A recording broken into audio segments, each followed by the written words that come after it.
Totoo bang bilang na ang mga araw ng dalawang teleserye na hindi masyadong nag-rate sa ere? Tila ba naghahanap na ng mga susunod na assignment at acting project ang mga aktor na kasama sa teleseryeng ito para man lang may racket sila, lalo na sa pagsapit ng Pasko.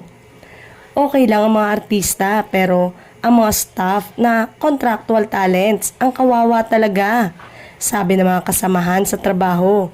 Sana talaga makahanap ang mga tao ng pagkakaabalahan at pagkakakitaan sa Kapaskuhan. Yung isang araw kasi simula pa lamang tapos nanganganib na itong mawala sa ere. May problema nga ba ang lead stars ng seri kaya mawawala na ito dahil mababa ang mga hatak sa mga tao? At sayang din ang naggastos na nila. Pero kung patuloy naman silang gagastos at lalaki ang production cost, mas mabuti na raw na ihinto na lamang ito.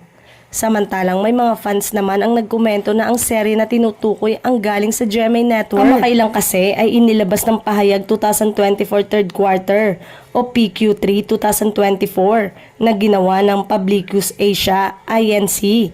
na itinakda noong September 15 to 19, 2024. Nagpakita yon ng pagbabago sa trust rating ng ilang media outlets. Bagamat nananatiling nangunguna sa TV news outlets, bumaba ang trust ratings ng GMA sa 49% mula sa 53% sa PQ2 2024.